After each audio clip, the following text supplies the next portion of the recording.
Alright, here's what it's looking like so far. I got the bike blocked up where I kind of wanted it to be, so it's about the height I'm after. Curb jumping height. You don't have to worry about slowing down for sidewalks or curbs. It should drop down just a tick with the shocks, but we'll see. Alright, let's go see what we got in the way of shocks here. So, what I bought was a set of Dynaglide heavy duties. I think that's what I wound up buying. There's your number. Is it standard or heavy duties? It says standard. Thought I bought heavy duty. You know, heavy duty are for if you weigh more than 230 pounds or 250 pounds. You got stiffer springs. So Dynaglides, unlike Sportster, FXR, and FL Turds, their shocks mount here. FL shocks mount here, and they have a real stiff spring. This takes a 13.5-inch shock. The disc brake one takes a 12-inch shock because it mounts up on top of the swing arm instead of down the side like this. And I think they move slightly forward, but maybe not. It's about the same probably. Dynaglides are kind of like Big Twin where they got the shock kind of in this angle here, but their location when they mount the shock up here is a little different. I think they're further back. So the spring rate is a lot lower than an FL, but it's more than FXR or Sportster. So the Dynaglide is close. They're 12 5/8 length, which should be about what my dimension here was, I think. I think I was going for 12.5, but 12 5/8 is close enough. So, but anyway, you wind up having to put a heavier spring than a straight Dynaglide shock, as I recall. I don't know which ones I got here. I'll look up the number. Here's I got some ugly ass black ones.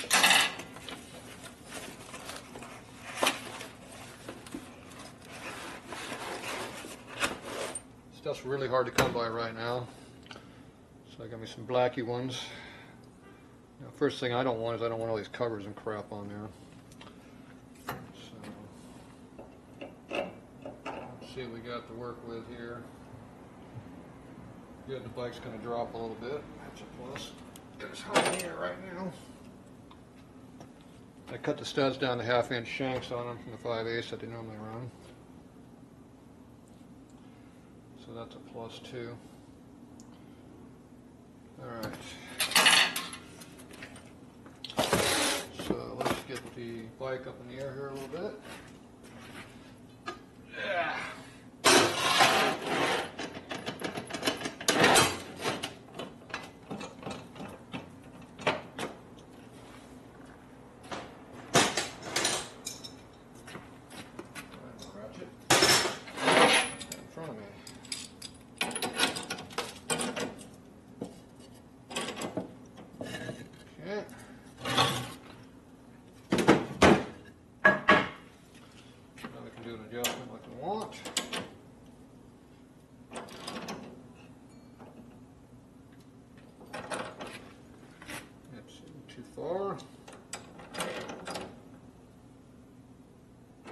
There.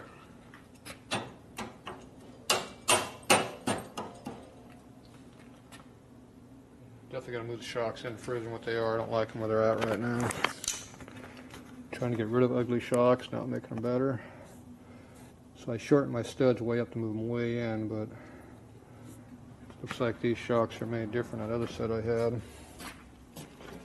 So these set were real. See how narrow these are? See how fat these are? Big difference. So I might wind up having to cut these down if I use these, I don't know. Because right now, these studs are too short for these shocks to go on. They need to be moved in. I need to right up against that swing arm, get them tucked in real tight. So these are not cut down like regular progressive shocks. These are offset and real thin, so. I guess Dynaglide shocks are made differently than all the other ones they make. It's kind of hurts me because I cut these things all down for the short, narrow shock. But you know me, I'm not a, a little modification on shocks never bother me. We just cut them down. I'll take the covers off anyway.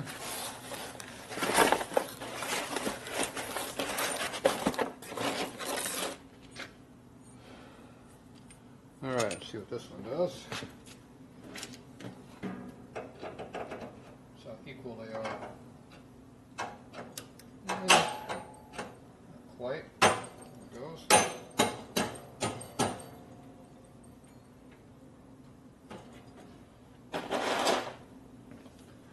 Alright, fat ugly shocks are on the bike. See, skinny bike, skinny tire, and fat ugly ass shocks. Gotta do something about that. So you can see how these things are really offset way over. So I need to get these things cut way the hell down and moved over. Like I said, these are not made like a normal progressive shock is. Very disappointing because I was counting on them to be made how I wanted to be made. Alright, so now we're going to see how stiff these shocks are because we have no idea what they are. So we'll try them out. Now the bike's not fully dressed with everything, but it's pretty close. It's got a lot of stuff on it.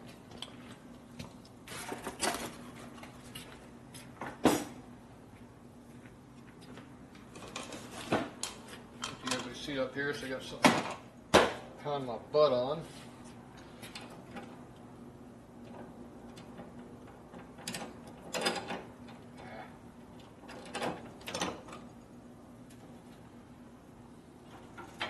Bike rolls.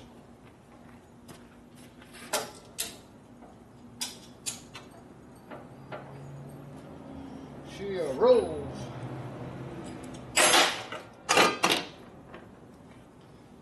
Alright. Now I'm holding the bike up there, except two little straps. And those might fall off when I start bouncing on it. So maybe we got a good chance of dropping on the ground. That'd be interesting, wouldn't it? It'll fall off the rack. Alright, let's see what it feels like here. Does this mean it's our first test ride? We'll see. So we got to see how much up and down we get on the suspension.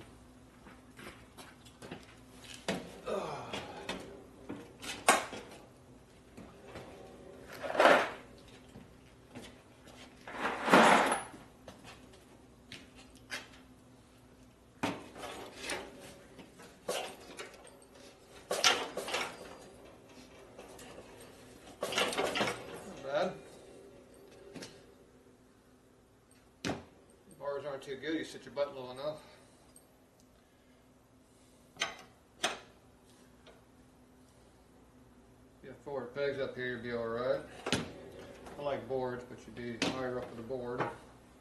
You're a little bit high for boards. Pegs actually probably a little bit better on this application. You'd be about right here. Footboards will put your feet about here. The butt needs to go up in the air to be comfortable with that. The handlebars feel good down here. If you're sitting low, the bars are nice. You move your butt up, the bars will be too high. I mean too low, you have to bend them up. But I can do that. I have tools for doing that.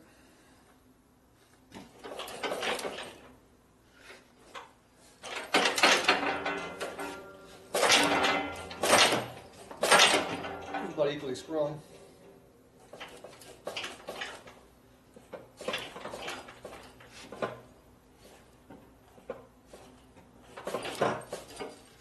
About a quarter inch of sag when you sit on it. Not very much. And these are right nice and stiff.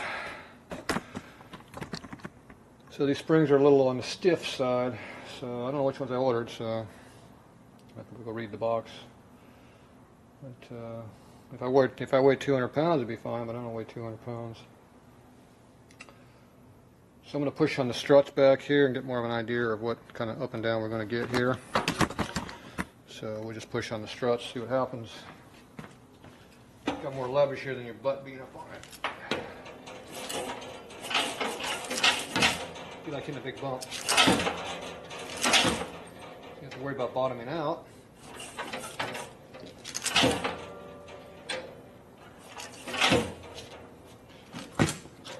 For me, they're pretty good because I ride stiff and I like them hard. And I don't want to have my fender way the hell up here, so if it only comes up that high, I'm good with that.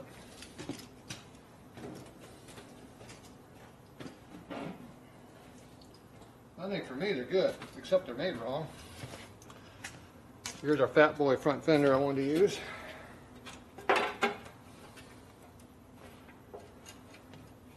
Didn't fit very well.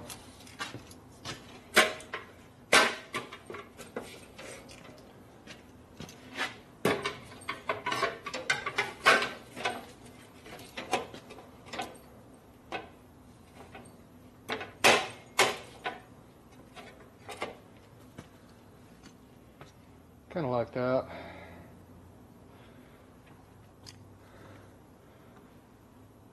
Not sure. It's gonna get lower here. Whoop. Camera's in the way. It's gotta get lower here in the back to get to the strut.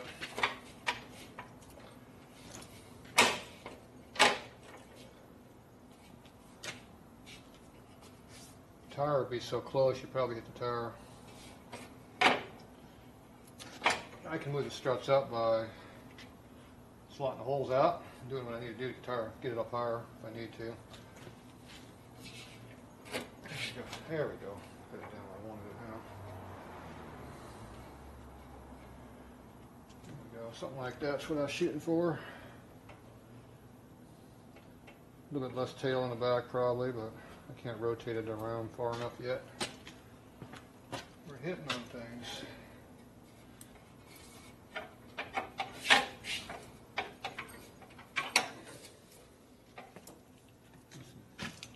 Need some leverage.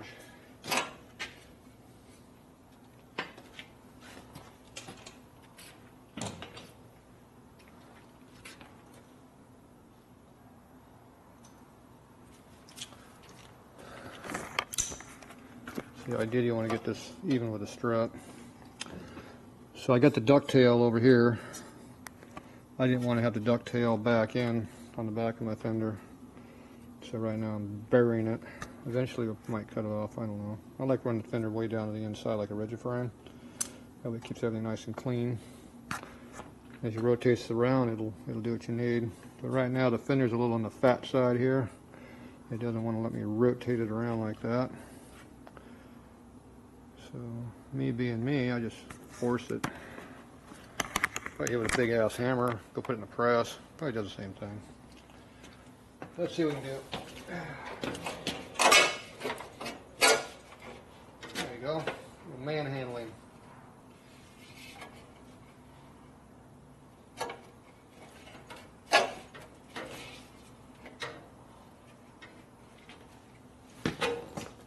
There, that's looking a lot better. Still need to go back further though.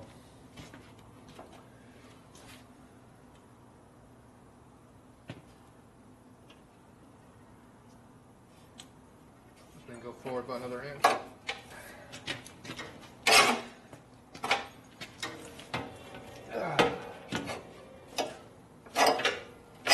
There we go. The welder's away. And maybe I went too far that time. Got a little tail hanging out the end here. Yeah, too far in. A little bit too far. Where's the tire in when you need it? We use a crescent wrench.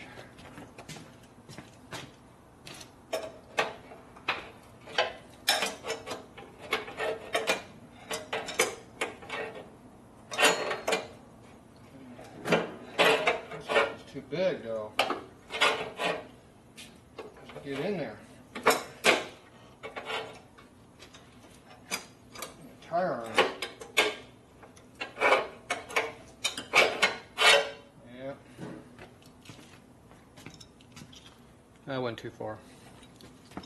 There's better tools than this.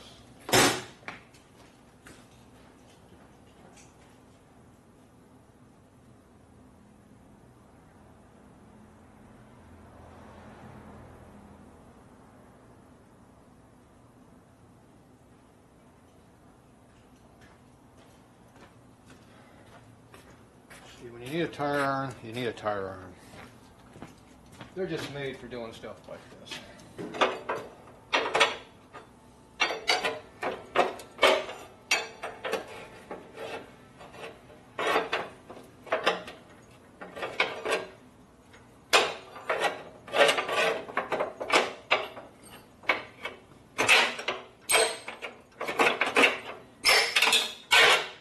not. Appears to be jammed in there pretty good. I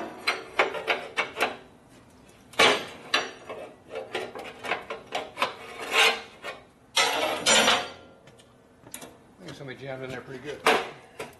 And we'll just do some maneuvering here. There we go. Now we're on the front of it.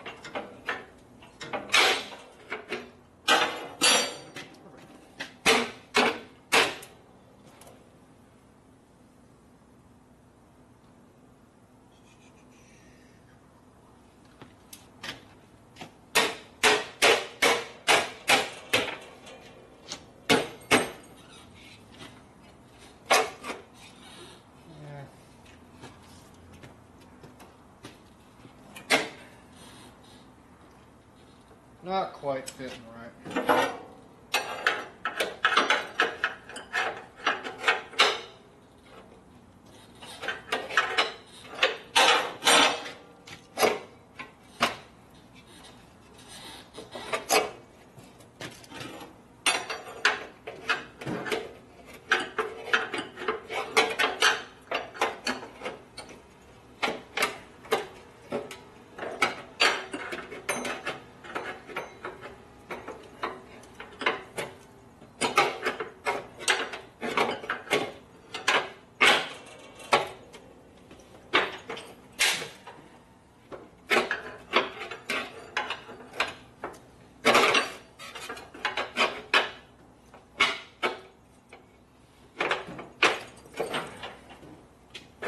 You don't want to come out.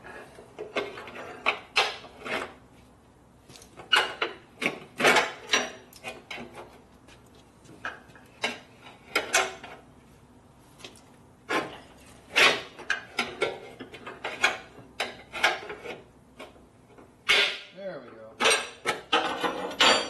That did the trick.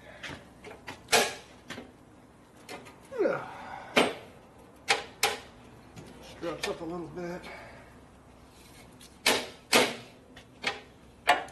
Appears I might have affected the factory paint job a little bit. I feel so bad about that.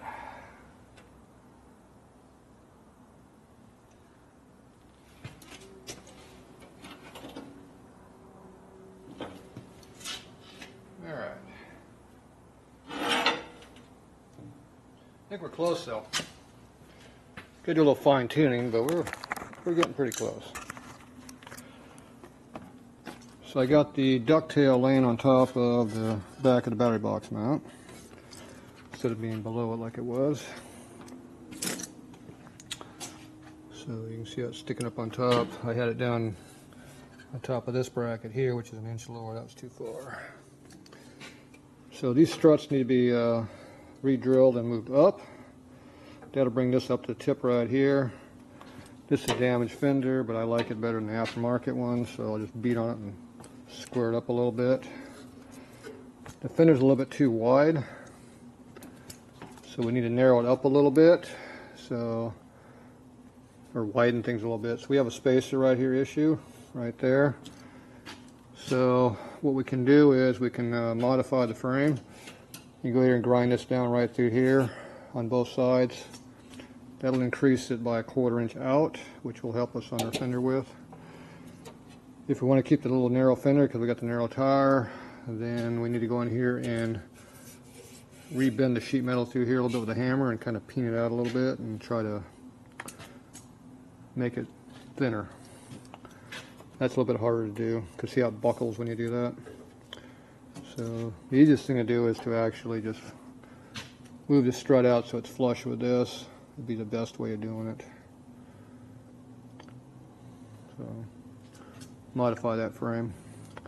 You're not going to hurt the frame any by doing that. So got plenty of shock stud mound. It's over 1 inch thick right there anyway, so you're not going to, if you lose an 1/8 inch off there, you're not going to hurt anything. The shocks, they need to be moved over a bunch. This stud needs to be cut way down, almost nothing, get it all the way in. These covers are going to go bye-bye. I hate covers anyway. So I don't know why they didn't make the shock with the offset like they did all the other ones. You can see how these are offset right here and real thin. That's what I was counting on. Didn't get that. That's going to cause problems. So I don't think I'm going to be able to do anything about this upper stud. I'm going to have to remake it. Right now we're hitting on the cover here. If we take the cover off, we should gain a bunch of room. But I'll probably still have to make a new stud up there and modify this existing stud by shortening it up way down here. That'll move it in quite a bit on the bottom, get them squared up straight. You want your shocks to be working straight up and down, not at an angle like this. Pigeon toeing your shocks is not good for them. But I'm going to tuck them as far as I can. So I'll have the shock springs right up against this frame up here is what I would do. I think the spring rate's pretty good for my application. Said I drive hard and I'm rough roughing, so I don't like wimpy suspension. So I think we'll be alright. If I put my sprung seat on there like I really want, then footboards will look really good. The bars suck. They'd have to be bent up from here. Instead of being at this height here, they have to be like up here to make them more comfortable. But if I go with this stupid bait style seat, this actually might be a Bates. You know, you put that on there like that. I'm not putting no stupid springs on. That's stupid. You mount it solid like that, frame and everything sticking out. That's how you do a seat. That's how it should look. If we do it like that, then that will the bars work fairly decent actually. So anyway, so that's kind of where we're at on this project. I'm not going to work on it no more. I'm going to put a couple nuts on the shocks so they won't fall off, and it's going to storage or sell it. Somebody wants to buy it the way it is and finish it up, then it's available. It's not cheap, a lot of dollars, a lot of parts on here, and a lot of work. But anyway, it's that's it for now on this one. We'll bring it back in a year or two and finish it up if it doesn't go away. It's a little project I like. I like a little junk like this. So, all right, that's it for this one.